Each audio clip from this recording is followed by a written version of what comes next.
and we think about all of these expanded new platforms, how do you guys see, and maybe we've already answered this a little bit, but how do you see digital platforms and changing how you do PR? Because I know you've sort of we've all talked a little bit about PR, but back in the day, it was issuing a news release, and then it was pitching media, and then now it's pitching influencers, it's jump-starting on social channels. So how much of the traditional pitching has been replaced by social media or amplification processes? So Pew Research just came out with a study, I think this month.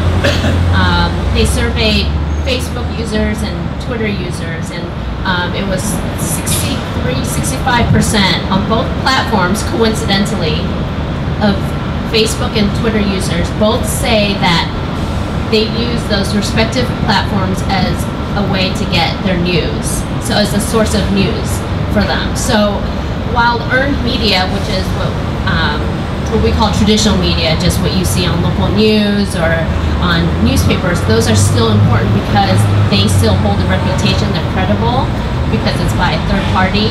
I think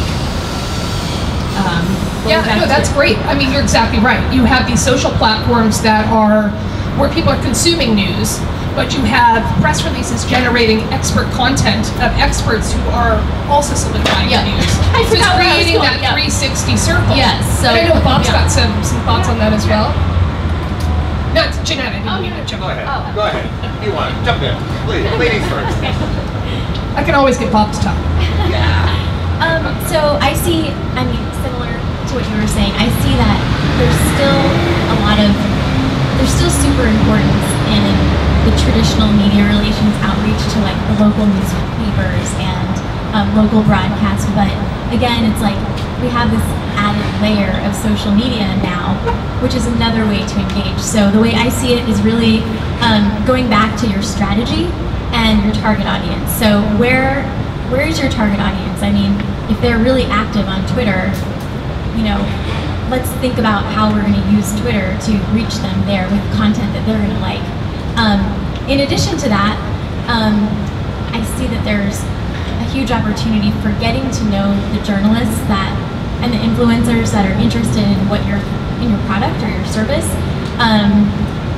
because you can find so much more about them on these social platforms, be it LinkedIn or Twitter or anything else. So I think now we have a lot more opportunity to get a lot more specific in our outreach. So let's think about this. I mean, obviously, if we set the table, working with journalists is absolutely critical. That's like walking into a restaurant and expecting a water glass and fork and knives and a plate. So the news release is absolutely essential. I don't care if I've got Albert Einstein who wants to give us theory of relativity. If there's not a news release before that to brief the journalist, they may not take the meeting or file the story because that's their crib sheet for moving it forward. So agencies, services like Business Wire are absolutely critical for establishing here's the conversation and where we're going to launch out with. And that's just something that's a given. Big change is, and I learned this at Sprint, working for you, Heather, was it's about ROI. What are you going to do in PR to drive sales? What are you going to do in PR? Because obviously what we're suffering with is a lack of clear currency. We talk about earned media, right? Well, what does that really mean? I mean, think about it. How many people can point to, if you get a lot of likes on Facebook, your sales will go up? There is no data like that. Television. We do have a currency called ratings, right? Nielsen gives us ratings. And somehow we spend $150 billion a year on linear video advertising because of the currency that says you get a rating. But the truth is, a rating doesn't equal sales. So what we're struggling with, and what this conversation is about, is how are we going to translate a new currency using engagement, which is what you're about, earned media, which is wonderful, into something that moves the needle for sales, traffic, and a level of engagement that says, I'm going to recruit, I'm going to hire, I'm going to get someone to take a physical behavioral change in their action that I can somehow physically measure? I don't even want to stop. I mean, I don't even want to ask you another question. And I have a question. Jeanette, did you have more that you wanted to add to that? Or actually, so I think this is excellent. Can I ask the question, or the room a question? How many of you guys are using Google URL builders or some sort of add-on to URLs when you post a link that goes to your website on social channels to track the traffic that you're driving back to your website? I knew you were doing it. I got you. All right, so this is excellent. Because I just want to quickly talk and give a quick tip that if you're looking to increase ROI and actually really track as much as you can the impact of social engagement on digital platforms in sales, use a URL builder.